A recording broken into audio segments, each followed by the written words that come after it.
Hello, everyone. Welcome to the show, Straight Talk. Today, we are very honored to have Dr. Victor to be on our show. Of course, Dr. Victor is a medical doctor with 11 years of experience, saving lives, numerous lives. And of course, he himself is also a very dedicated property analyst, very disciplined investors. And welcome to the show, Doctor. Thank you. Hi everyone. Nice to meet all of you guys. Okay, Doctor.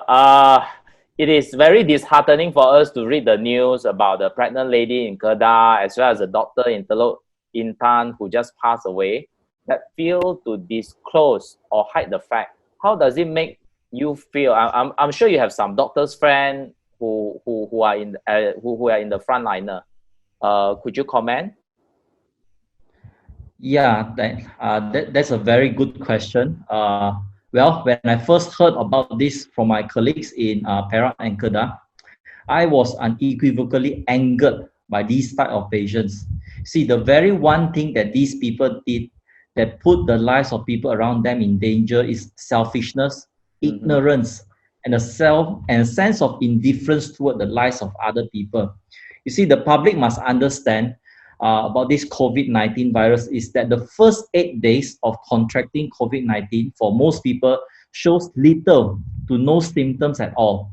Yes, there are some minor symptoms that may appear initially after day 2, but for most people, they are actually what we call as asymptomatic. So normally it is after day 8. After day 8, when the cytokine storm kicks in. What is a cytokine storm? Yeah, It is a sudden surge of activated immune cells going into the lung that result in what we call as ARDS, or it stands for acute respiratory distress syndrome. So by then, these type of positive cases will have high-grade fever and shortness of breath. But unfortunately, by the time a diagnosis is made, these patients will have infected a lot of people, including healthcare workers, as we have noticed in the past 1 to 2 days, more and more healthcare workers are getting infected. Yes. This massive healthcare disaster could have been averted, if people are actually truthful and they are forthcoming about their travel history. And this is what all my colleagues, if you have read on Facebook, they are these frontliners, in this war against COVID-19, they are all pleading for all Malaysians to do, which is to be truthful and forthcoming in their travel history. Yes. Yeah, so that sums up my feelings against what is going on in Teluk Intan as well as in Kanga. Doctor, I just want to ask you, this COVID-19 has this complication similar to pneumonia or difficulty in breathing. So how can we, besides the normal testing, how can we actually differentiate? Okay, yes, ARDS, the symptoms is similar to pneumonia where you have fever, where you have shortness of breath, or we call it dyspnea in medical terms, So most of the time, it's very difficult for laymen to know whether they have COVID-19 or they don't have COVID-19. So the best way you can do is to realize where you have gone to. That's why the travel history is of utmost importance here. Where you have traveled. Have you been to Masjid Sri Petaling? Have you been to China? Have you been to Italy? Have you been to South Korea? So this type of travel history will help us doctors to determine whether are you a suspected case of COVID-19 or are you just a so-called usual case of pneumonia.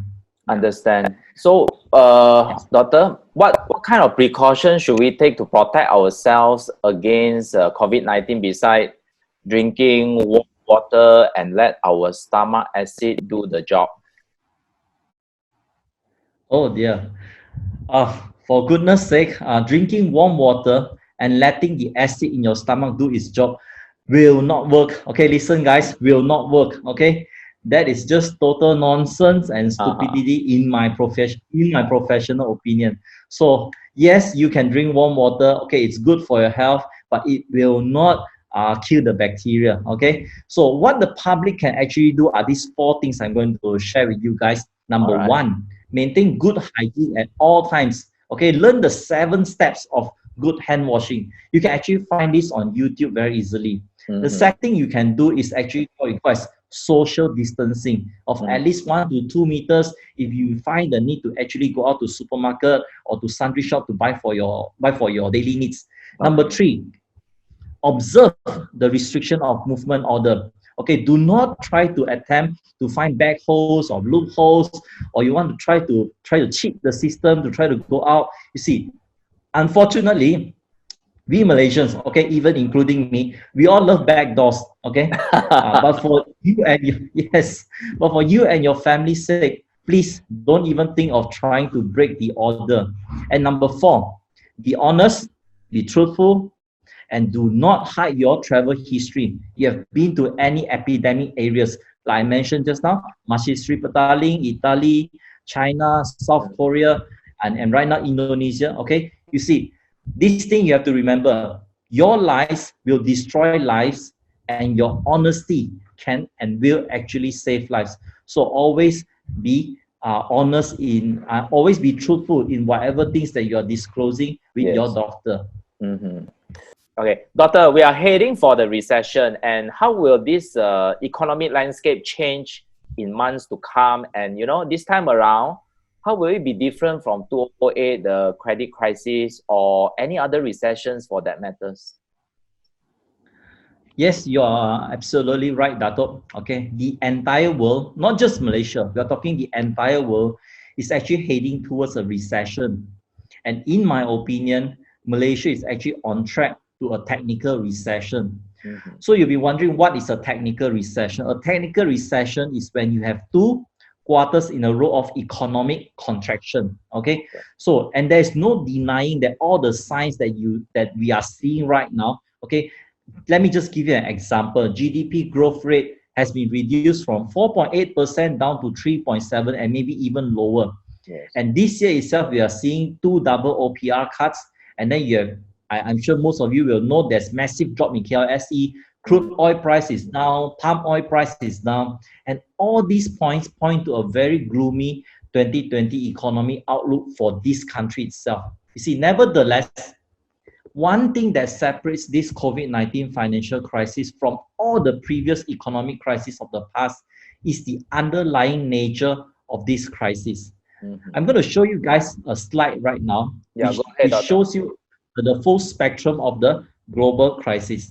So as you can see from this graph, you can see we have been through a few global recessions. One is the Great Depression in 1929. One is the savings and loan crisis in 1989. And then we have the Asian financial crisis, which I'm sure most of you will have been very familiar about, as well as global financial crisis in 2008.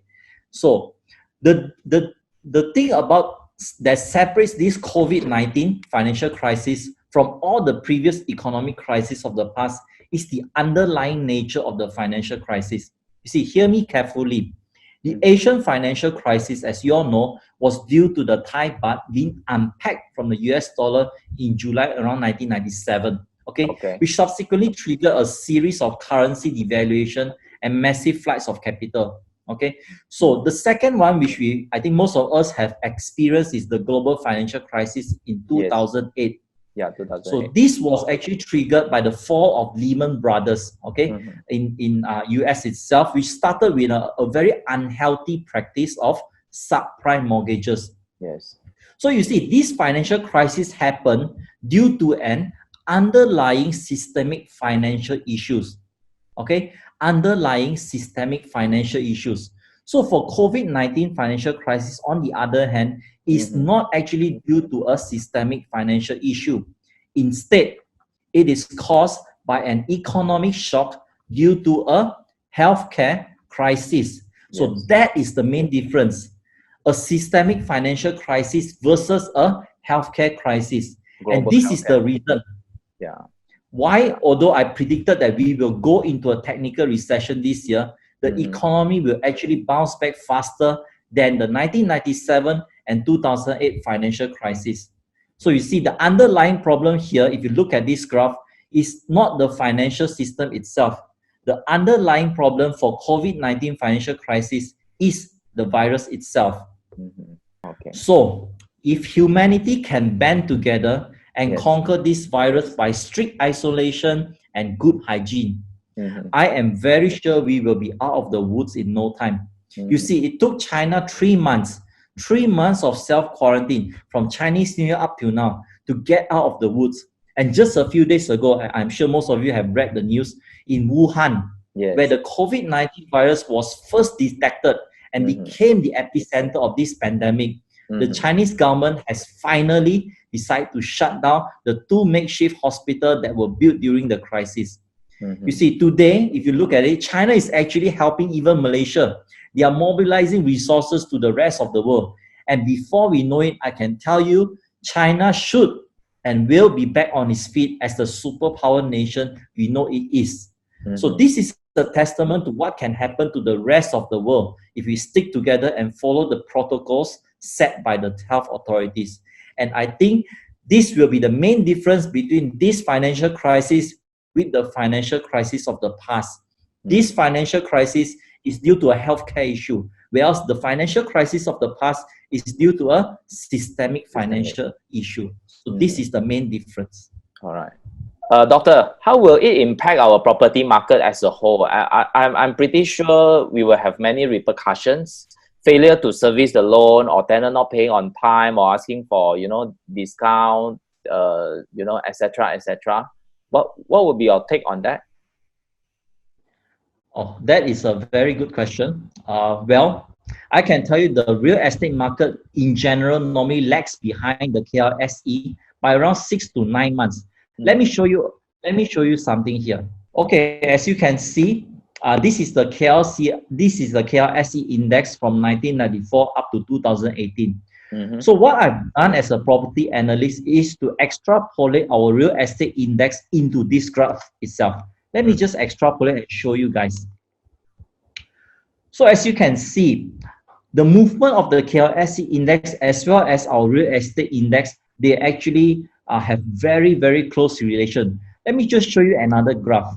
This is another graph which shows from 2014 to 2019, okay? And if I extrapolate our real estate index into the graph itself, you can see that our real estate market always lags the KLSE index by around maybe 6 to 9 months. Mm-hmm. See, this is the reason why I think both are very, very much interconnected. So right now, if you ask me, our real estate market is actually undergoing price correction. Okay, Mm-hmm. we are seeing a lot of developers, okay, selling new properties at the same price as a sub-sale property. Mm-hmm. Big listed companies or big listed developers like Marsing, Sunway, they are already moving away from the luxury segment and moving into the affordable segment since 2 to 3 years ago. If you ask me, I think this certainly augurs well for the entire property market. Basically, to put it in very simple terms, is this: you get to buy a new car at the price of an old car. I mean, if you come to think of it, this is actually a very, very good deal. Yeah. So this COVID financial crisis has so far only impact the rentals of Airbnb properties in general. Okay, Mm-hmm. most of the Airbnb properties you see today, most of their tenants are actually asking for a discount in their rental. I give you an example of my friend's unit in Anggun Residence. Okay, the Airbnb tenant, okay, they are asking for a reduction of rental from 3,500 down to 1,500. My Wow, goodness. 50%. Yes, 50%. But this is the reality for all Airbnb properties in Malaysia right now. Mm-hmm. But you see, although we are seeing all this reduction of rental, but they are very limited to a very small segment, which is the Airbnb properties. Rentals, in general, I would say they are quite still stable. Okay, as of today, if you ask me, the real estate price in Malaysia remains stable. We are not seeing a crash in property prices as we saw in America during the 2008 property bubble crisis. However, okay, I need to warn you guys, if this COVID-19 crisis continues, we will see a lot of more auction units after six months, okay, when the moratorium for loan deferment ends. So if you are an investor and you have a lot of units and you are actually affected by this COVID-19 financial crisis, Let me just give you two suggestions. Okay, Yeah. two suggestions. What's that? Number one, Yes. yes, please apply for loan deferment. Most banks Okay. are giving loan deferment right now. Give Mhm. yourself some breathing space during this COVID-19 crisis. And at the same time, rent out your units at all costs. Recover some money, if any. Just recover some parts of your installment. This you can do as an investor. So you see, for those sitting on the sidelines, this is the golden time to invest. I'm going to show you something very, very important, and I hope you guys will actually take action after looking at this table. Please do. So if you are looking at this chart right now, this chart shows you the historical percentages of BLR in Malaysia from 2004 to 2020. Mm-hmm. So let me just show you one by one. We had a global financial crisis in 2007 to 2009. Okay, at that time, if you look at it, our interest rate is actually going down from 6.75 down to 6.5, down to 5.95, and down to even 5.55 in 2009. Mm-hmm. Interest was actually on a downgoing trend. But subsequently, after the global financial crisis is over in 2009, we saw an increase of interest rate from 2010 to 2011. You can see it rise from 5.5 up to even 6.6. And at one point, it even went up to 6.9%. And at this point, if you guys still remember, if you're those most senior investors, you know that we underwent a fantastic property bull run from 2011 to 2014. Where I think almost all investors who had property before them will have made a lot of money from it. So this is the property bull run that happened after the global financial crisis. So pay attention here. From 2018 onwards, if you notice, our BLR has been on a downgoing trend again. Can you see 6.9 down to 6.65 down to 6.4, and this year alone we have two OPR cuts which resulted in our final BLR at 6.15. So we are seeing another interest downgoing trend right here, right now at this juncture. And we are in this COVID-19 financial crisis. How long will this last? I am not sure. Okay, to be honest, I'm not sure. But looking at this as a healthcare crisis instead of an economic side or type of crisis, I think we'll be out of the woods in maybe 1.5 years to come. So once you see the KLSE index starts going up, you will know most likely the property sector will have another run itself. So if you ask me to predict the future, when will we have another bull run? Honestly, I'm not sure, but I can tell you this is a trend. Okay, a financial crisis followed by property bull run. A financial crisis, an interest downgoing trend followed by an interest upgoing trend, in which we will see another property bull run. I hope it will happen. When will it happen? I'm not sure, but I do hope it will. I do hope by then, all investors who are listening to this interview tonight, you have already made your action. You have already done your investment, and by then, hopefully in 2 to 3 years time, we will all make good money. So that is my hope, and that is the reason why I'm doing this webinar tonight. So for those of you investors, after looking at my chart, which I show you guys just now, okay, let me just re-emphasize again, this is the golden time to invest. Okay, yes, the market seems to be doom and gloom and all the way. I can assure you, we are looking at the same exact BLR trend back in 1989, back in 2008, where it was followed by a property bull run in Malaysia. So as I've said before, to my students, to my investors, okay, the night is always darkest just before the dawn. True. But in the darkest night, the brightest stars always shine. So your job as an investor, is to know when is the darkest night, and to know, and it's your job to identify which star would you like to buy. So I think that's my take on the property market for Malaysia. Yeah, Doctor, before we let you go, okay, one last question. What strategy should investors adopt at this, you know, at these trying times? Well, I only have two words for investors: Mm-hmm. stay invested. I think that's the best advice I can give to anyone. Just stay invested. Okay, this is the right time to go in. Okay, and hopefully in 2 to 3 years time, we will be drinking champagne and enjoying our millions. Yes, yes. Let's hope that. Yeah, let's hope that. So with that, we would like to thank the selfless sharing by Dr. Victor to all our fans, Property Insight fans out there. Thank you very much for your precious time, Thank and most importantly for sharing with us all the diamonds today. Thank you very much. As what Dr. Victor says, keep investing, but of course, before you make that decision, you have to do all the necessary due diligence. Thank you very much, Doctor.